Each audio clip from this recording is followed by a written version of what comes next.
বন্ধুরা, আগামীকাল শুরু হচ্ছে এ বছরের অম্বুবাচী পর্ব। তাই আমাকে অনেকেই প্রশ্ন করেছেন যে গুরুজি, এই অম্বুবাচী চলাকালীন ঘরে নিত্য পুজো করা, ভগবানকে ভোগ নিবেদন করা, শঙ্খ বাজানো, সন্ধ্যাবেলায় সন্ধ্যা আরতি করা কি যাবে? বন্ধুরা, আপনাদের এই প্রশ্নের উত্তরে আমি আপনাদেরকে জানিয়ে রাখি যে হিন্দু ধর্মের এক বিশেষ গুরুত্বপূর্ণ উৎসব এই অম্বুবাচী। এই উৎসবের সঙ্গে জড়িয়ে আছে শাস্ত্রের নানা কাহিনী। আর এই অম্বুবাচীকে বিভিন্ন আঞ্চলিক ভাষায় অমাবতী বলেও পরিচিত। ভারতের একাধিক স্থানে অম্বুবাচীর উৎসব রজ উৎসব নামেও পালিত হয়। বন্ধুরা, শাস্ত্রের বিধিবিধান অনুযায়ী অম্বুবাচীর আছে প্রচুর রীতিনীতি ও নিয়ম বিধি নিষেধ, যা হিন্দু ধর্মাবলম্বীদের অবশ্যই মেনে চলা উচিত। বন্ধুরা, সতীপীঠ অর্থাৎ আসামের গুয়াহাটি নীলাচল পর্বতে অবস্থিত সতীপীঠ কামরূপ কামাখ্যায় এই উৎসব বড় করে পালিত হয়। কথিত আছে এই সময় কামাখ্যা মন্দিরের গর্ভগৃহ থেকে লাল তরল নিঃসৃত হয়, আর এটিকে দেবী ঋতুকাল সমাগত মনে করে তখন উৎসব পালিত হয়। এখন প্রচুর বন্ধুদের প্রশ্ন হচ্ছে যে এই সময়ে কি নিত্য পুজো দেওয়া, সন্ধ্যা দেওয়া, তুলসী মঞ্চে জল দেওয়া, যে এই সমস্ত কাজই তো হচ্ছে শুভ কাজ, কিন্তু অম্বুবাচী চলাকালীন সময় বিভিন্ন শুভ কাজ করা মানা থাকে। তাহলে ঘরের নিত্য পুজো কি দেওয়া উচিত কি অনুচিত? বন্ধুরা, এছাড়াও আমাকে অনেকেই প্রশ্ন করেছে যে গুরুজি, আমি কৃষ্ণ মন্ত্রে দীক্ষিত, আমি কি গোপাল সেবা করতে পারবো, গোপালকে ভোগ নিবেদন করতে পারবো? বন্ধুরা, এছাড়াও শাস্ত্রের বিধিবিধান অনুসারে মনে করা হয় যে এই পবিত্র অম্বুবাচী চলাকালীন সময়ের মধ্যে এই কার্যগুলি করলে জীবনে একেবারে অধঃপতন নেমে আসে। শুধু জীবনে নয় বন্ধুরা, আমাদের জীবনের সঙ্গে সঙ্গে সেই পরিবারে চতুর্দিক থেকে চরম ভয়ঙ্কর দারিদ্রতার সম্মুখীন হতে হয়। তাই বন্ধুরা, আপনারা যদি আপনাদের জীবনটাকে সুখ শান্তি এবং সমৃদ্ধময় ও আনন্দের সাথে কাটাতে চান, তাহলে ভুল করেও এই অম্বুবাচী চলাকালীন সময়ের মধ্যে এই কার্যগুলি কখনোই করবেন না। যে কার্যগুলি 99% মানুষ ভুল করে এবং তার ফলস্বরূপ তারা অক্লান্ত কঠোর পরিশ্রম করার পরেও সেই কষ্টের উপার্জিত অর্থ তারা সঞ্চয় করতে পারে না। তারা অর্থ উপার্জন করলেও সেই অর্থকে ধরে রাখতে পারে না। কোনো না কোনো দিক থেকে সেই অর্থ জলের মতো বেরিয়ে যায়। শুধু তাই নয় বন্ধুরা, একই সঙ্গে সেই পরিবারের নানান দিক থেকে নানান সমস্যা ঘিরে ধরে এবং সেই পরিবারের রোগ ব্যাধি থেকে শুরু করে সামাজিক মান সম্মান সমস্ত দিক থেকে সেই পরিবারকে আষ্টে পিষ্টে জড়িয়ে ধরে, যেখান থেকে আপনারা চাইলেও সহজে বেরিয়ে আসতে পারবেন না। তাই বন্ধুরা, এই অম্বুবাচী চলাকালীন, আর এই অম্বুবাচী বছরে কোন দিন পড়ে তা আমাদের সকলেরই জানা থাকে, কারণ কথিত আছে কিসের বার কিসের তিথি, আষাঢ় মাসের 7 তারিখ অম্বুবাচী। হ্যাঁ বন্ধুরা, মান্যতা আছে যে আষাঢ় মাসে যখন সূর্যদেব আদ্রা নক্ষত্রে প্রবেশ করে তখনই ঋতুমতী হন মাতা ধরিত্রী দেবী, আর এই সময়ই পালিত হয় অম্বুবাচী উৎসব। বন্ধুরা, এই অম্বুবাচী তিথিতে প্রকৃতি জাগ্রত হয় এবং এই তিথি চলাকালীন মাতা কামাখ্যা দেবীর মন্দিরের দরজা যেহেতু বন্ধ থাকে, সেই কারণে মনে করা হয় যে এই সময়ে অশুভ শক্তির প্রভাব প্রচণ্ড পরিমাণে বেড়ে যায়। তবে এটাও ঠিক যে এই অম্বুবাচী তিথি চলাকালীন মনস্কামনা পূর্ণ হতেও বেশি সময় লাগে না। বন্ধুরা, এই অম্বুবাচী চলাকালীন সময়ে এমন বিশেষ কিছু কিছু কাজ রয়েছে যা করলে যেমন খুব ভালো ফল পাওয়া যায়, আবার ঠিক তেমনই কিছু কিছু কাজ রয়েছে যা একেবারেই করা উচিত নয়, যার ফলে জীবনে দুঃখ কষ্ট জ্বালা যন্ত্রণা দারিদ্রতা এমনকি রোগ ব্যাধিও আষ্টে পিষ্টে ঘিরে ধরে। এক কথায় বলতে গেলে জীবনে নরক সমান যন্ত্রণা নেমে আসে। যাই হোক বন্ধুরা, এইবার আমি সবার প্রথমে আপনাদেরকে জানিয়ে রাখি যে এই অম্বুবাচী ব্রত চলাকালীন সময়ে যে কোনো দিন 5 জন ব্রাহ্মণকে আপনার সাধ্য ও সামর্থ্য অনুযায়ী ফল দান করুন। এতে আপনি অত্যন্ত শুভ ফল পাবেন। হ্যাঁ বন্ধুরা, আপনি জীবনে প্রচুর পরিমাণে পূর্ণতা অর্জন করতে পারবেন। বন্ধুরা, এই অম্বুবাচী তিথি চলাকালীন যে কোনো একদিন নিজের গুরু বাড়ি যান এবং গুরুর দর্শন করুন। এর ফলেও আপনারা প্রচুর পরিমাণে আশীর্বাদ প্রাপ্ত করবেন। বন্ধুরা, যারা অম্বুবাচী ব্রত পালন করেন এমন 3 জনকে আপনার সাধ্য ও সামর্থ্য মতো ফল দান করুন। হ্যাঁ বন্ধুরা, আপনি এই অম্বুবাচী ব্রত পালন করুন বা না করুন, আপনি যদি এই ফল দান করতে পারেন তাহলে আপনি মাতা কামাখ্যা দেবীর আশীর্বাদ পাবেন। তবে একই সঙ্গে মাথায় রাখবেন যে আপনি এমন 3 জনকে দান করবেন তারা যেন অম্বুবাচী ব্রত পালন করছে। বন্ধুরা, এই অম্বুবাচী তিথিতেই কামরূপ কামাখ্যায় যদি যাওয়া যায় তাহলে সেখানকার গণেশ মন্দিরে গিয়ে ভগবান গণেশজির দর্শন এবং পুজো করুন। বন্ধুরা, এই অসমের গুয়াহাটি কামাখ্যা মন্দিরে যাওয়া সম্ভব না হলে তাহলে আপনার বাড়ির আশেপাশে যে গণেশ মন্দির রয়েছে আপনি সেখানে গিয়েও ভগবান গণেশজির দর্শন করুন। এতে আপনারা অত্যন্ত শুভ ফল পাবেন। বন্ধুরা, একই সঙ্গে এই অম্বুবাচী তিথি চলাকালীন বাড়ির উত্তর বা পূর্ব দিকে সাদা ফুলের গাছ লাগান, তবে অবশ্যই গাছটা টবে লাগাতে হবে। একই সঙ্গে একটি বিষয় মাথায় রাখতে হবে যে এই গাছটি বসানোর ক্ষেত্রে আপনাকে টব ব্যবহার করতে হবে এবং সেই টবের মধ্যে অম্বুবাচী শুরু হবার আগেই আপনারা মাটি দিয়ে ভর্তি করে রাখবেন, যাতে এই অম্বুবাচী চলাকালীন সময়ের মধ্যে যাতে আপনাদেরকে মাটিতে আঘাত না করতে হয়।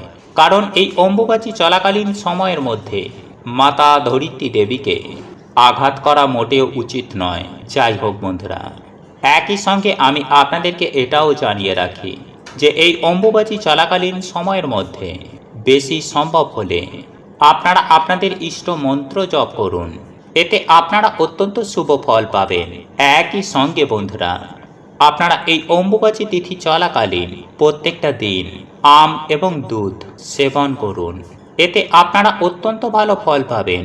হ্যাঁ বন্ধুরা, আপনারা এই অম্বুবাচী ব্রত পালন করুন বা না করুন, অন্তত পক্ষেই প্রত্যেকটা দিন আম এবং দুধ অবশ্যই খান।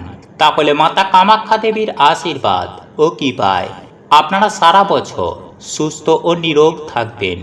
তাই বন্ধুরা, আপনারা যদি সুস্থ ও নিরোগ হয়ে দীর্ঘদিন আনন্দের সহিত জীবন যাপন করতে চান তাহলে এই অম্বুবাচী চলাকালীন আম ও দুধ অতি অবশ্যই সেবন করুন। যাই হোক বন্ধুরা, এরপর আমি আপনাদেরকে জানিয়ে দেব যে এই অম্বুবাচী চলাকালীন সময়ের মধ্যে কোন কোন কার্যগুলি একদমই করা যাবে না, যার ফলে জীবনে একেবারে অধঃপতন নেমে আসবে সেই প্রসঙ্গে।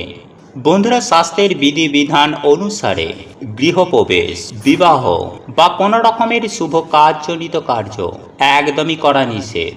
কারণ এই সময়ে মায়ের 51টি সতীপীঠের মধ্যে কামরূপ কামাখ্যা মন্দিরে মা রজস্বলা হন। আর এই রজস্বলা চলাকালীন মায়ের গর্ভগৃহে একটি যে যোনির আকারে একটি শিলাখণ্ড রয়েছে তা সাদা কাপড় দিয়ে ঢেকে দেওয়া হয়। তারপর মন্দিরের দরজা বাইরে থেকে বন্ধ করে দেওয়া হয়। তাই এই সময়কালীন কোনো রকমের কোনো শুভ কার্য করতে নেই। মানা হয় এই সময়ে অশুভ শক্তির সংখ্যা বৃদ্ধি পায়। নাম্বার 2, বন্ধুরা, এই সময়ে অযথা মাটি খুঁড়বেন না বা বৃক্ষরোপণ করবেন না, কারণ এই সময়ে ধরিত্রী মাতা রজস্বলা হন। নাম্বার 3, যাদের বাড়িতে মা আদি শক্তির বিভিন্ন রূপের পুজো অর্চনা হয় তারা অবশ্যই মূর্তি বা ঘর লাল কাপড় দিয়ে ঢেকে রেখে দেবেন। নাম্বার 4, এই সময়ে ভুলেও আপনারা দেবী মায়ের মূর্তি স্পর্শ করবেন না, মাকে দূর থেকেই আপনারা প্রণাম করতে পারেন। নাম্বার 5, এই সময়ে আপনারা বিশেষ পুজো অর্চনা কিন্তু রাখবেন না। এই সময় আমাদের যে নিত্য পুজো অর্চনা হয়, নিত্য যে কাজকর্ম হয় তা আপনারা করতে পারেন, কিন্তু এক্সট্রা কোনো রকমের বন্ধুরা এই সময়ে কোনো কিছু করবেন না। নাম্বার 6, এই সময়ে কোনো রকমের মন্ত্রপাঠ আপনারা করবেন না, শুধু ধূপ ধুনো দেখিয়ে আপনারা মায়ের পুজো করবেন। নাম্বার 7, এই সময় আপনারা কোনো রকমের কোনো শুভ জিনিস যেমন বাড়ি গাড়ি বন্ধুরা আপনারা ক্রয় করবেন না। নাম্বার 8, সব থেকে গুরুত্বপূর্ণ হলো বন্ধুরা যে এই অম্বুবাচী চলাকালীন আপনারা কোনো স্ত্রীকে কোনো খারাপ দৃষ্টিতে বা অপমান করবেন না, কারণ এই অম্বুবাচী পর্বই বন্ধুরা স্ত্রীদের উৎসর্গ করা হয়। তাই এই সময় আমাদের মা, বোন, স্ত্রী, কন্যা সকল নারীর সাথে ভালো ব্যবহার করা উচিত। নাম্বার 9, বন্ধুরা এই অম্বুবাচী চলাকালীন অনেক তন্ত্রমন্ত্র প্রক্রিয়া হয়, তাই এই সময় কেউ কিছু দিলে বন্ধুরা আপনারা এই সময় খাবেন না। মানে অচেনা কোনো ব্যক্তি বা পাড়া প্রতিবেশী কেউ এসে আপনাকে কিছু দিয়ে গেল, আর তা আপনি ভুলেও কিন্তু পট করে সেটি খেয়ে নেবেন না। আর সব থেকে গুরুত্বপূর্ণ বন্ধুরা আরও একটি কথা, যে রাস্তায় যদি কোনো কিছু লাল কাপড়, সিঁদুর, লেবু এইগুলি পড়ে থাকতে দেখেন, তাহলে ভুলেও কিন্তু বন্ধুরা এইগুলি পার হবেন না। আর বন্ধুরা যদি এই সময় আপনাদের বাড়িতে সর্প আসে, তাহলে যতটা সম্ভব বন্ধুরা তাকে না মারার চেষ্টা করবেন। বন্ধুরা অম্বুবাচীর সঙ্গে জড়িয়ে আছে বহু আচার অনুষ্ঠান। এই 3 দিন সন্ন্যাসী এবং বিধবারা এই ব্রত বিশেষভাবে পালন করেন, আর যে কোনো শুভ কাজ এই কয়েকদিনে নিষিদ্ধ থাকে। শুধু তাই নয়, অম্বুবাচী চলাকালীন কৃষিকাজও বন্ধ রাখা হয়। 3 দিন পর অম্বুবাচী কেটে যাবার পরে, অর্থাৎ অম্বুবাচীর নিবৃত্তি হয়ে যাবার পর যে কোনো মাঙ্গলিক অনুষ্ঠান, চাষবাস ও দেবদেবীদের বিশেষ পুজো পাঠ করা হয়ে থাকে। বন্ধুরা অম্বুবাচীতে ভূমিকর্ষণ বা বৃক্ষরোপণ নিষেধ, কারণ এই সময় আমাদের ধরিত্রী মাতা ঋতুমতী হন। তাই বন্ধুরা এই সময় গৃহের মধ্যে তুলসী গাছও লাগানো যাবে না। তবে হ্যাঁ, বাড়িতে যে তুলসী গাছ আছে তাতে অবশ্যই জল দেওয়া যাবে। এই সময় গৃহপ্রবেশ, বিবাহ, অন্যান্য শুভ কাজ করা নিষিদ্ধ। এই সময়ে এই সব কাজ করলে তা অশুভ হবে বলেই মনে করা হয়। এই সময়ে বিশেষ কোনো পূজা রাখা যায় না। তবে যদি কোনো বছর এই সময় জগন্নাথ দেবের রথযাত্রা পড়ে, তাহলে তার নির্দিষ্ট নিয়ম মেনেই হবে, কারণ এই সময় নিত্যকর্ম হবে কিন্তু কাম্যকর্ম হবে না। আর এই রথযাত্রা নিত্যকর্ম। বন্ধুরা এই রথযাত্রা যেরকম নিত্যকর্ম, ঠিক সেই রকমই আমরা ঘরের মধ্যে ঠাকুরের যে পুজো দিয়ে থাকি সেটিও আমাদের নিত্যকর্মের মধ্যে পড়ে। যেমন আমরা প্রতিদিন স্নান করি, আহার করি, ঠিক সেই রকম ভাবেই আমরা প্রতিদিন স্নানের পরে জল দিই, ঠাকুরকে ফুল নিবেদন করি, পুজো আরাধনা করি। যারা গুরু মন্ত্রে দীক্ষিত তারা গুরু মন্ত্র জপ করেন এবং নানান প্রকার পূজা সম্বন্ধীয় কাজ যা আমরা প্রতিদিন করতে অভ্যস্ত, সেগুলি নিত্য কর্মের মধ্যেই পড়ে। এখন যেহেতু অম্বুবাচী চলাকালীন সময়ে নিত্য কর্মে কোনো বাধা নেই, তাই প্রতিদিনের পুজো দেওয়াতেও কোনো অসুবিধা নেই। বন্ধুরা আপনারা প্রতিদিন সকালবেলায় যেরকম পুজো দেন সেই রকম আপনারা পুজো দিতেই পারেন। পুজো দেওয়ার সময় যেই রকম শঙ্করধ্বনি বাজান সেই রকমই শঙ্করধ্বনি আপনারা বাজাতে পারেন। আপনারা উলুধ্বনিও দিতে পারেন, এতে কোনো বাধা নিষেধ নেই। বন্ধুরা অনেকেই প্রশ্ন করেছেন যে এই সময় নিত্য সন্ধ্যা দেওয়া যাবে কিনা। তাদেরকেও বলে রাখি যে সন্ধ্যা দেওয়াও এটি নিত্য কর্মের মধ্যেই পড়ে। তাই প্রতিদিন সন্ধ্যা আপনারা অবশ্যই দেবেন। তুলসী তলায় যেরকম সকালে জল দেবেন, ধূপ দেখাবেন, ঠিক তেমনই সন্ধ্যা বেলাতেও তুলসী তলায় প্রদীপ দেখাবেন, ধূপ দেখাবেন, এতে কোনো বাধা নিষেধ নেই। কিন্তু যারা আদি শক্তির বিভিন্ন রূপ যথা মা কালী, দুর্গা, জগদ্ধাত্রী, বিপত্তারিণী, সীতারা, মা চণ্ডীর মূর্তি পূজা করেন, তারা কিন্তু মায়ের মূর্তি বা পটে লাল কাপড় দিয়ে ঢেকে রাখবেন। পুজো পাঠ করার সময় কোনো মন্ত্র পাঠ করবেন না, কেবলমাত্র ধূপ দ্বীপ দেখিয়ে প্রণাম করলেই হবে। সেই সঙ্গে মাথায় রাখবেন যেই অম্বুবাচী চলাকালীন ভুলেও কোনো মূর্তি বা পটে স্পর্শ করবেন না। অম্বুবাচী নিবৃত্তির পরে দেবদেবীর আচ্ছাদন খুলে আসন ধুয়ে দেবীকে স্নান করিয়ে পূর্বের মতোই পূজা আরাধনা করবেন। তবে আম দুধ নিবেদন করতে একদম ভুলবেন না। তাহলে বন্ধুরা আপনারা বুঝতেই পারছেন যে শুধুমাত্র আদিশক্তির বিভিন্ন রূপ সেই সমস্ত ঠাকুরের পট বা মূর্তি আপনাদের কাছে থাকে, তাহলে বিশেষভাবে লাল কাপড়ে মুড়ে সেটিকে রেখে দেবেন এবং অম্বুবাচী নিবৃত্তি হয়ে যাবার পরে পুনরায় সেই দেবী মূর্তি বা পটটিকে ভালো করে গঙ্গা জলে ধুয়ে আবারও নতুন আসনে বসিয়ে পূর্বের মতোই পূজা পাঠ করবেন। কিন্তু শুধুমাত্র সেটি কালী, দুর্গা, জগদ্ধাত্রী, মা বিপত্তারিণী, মা শীতলা বা মা চণ্ডীর মূর্তি বা পটের জন্যই প্রযোজ্য।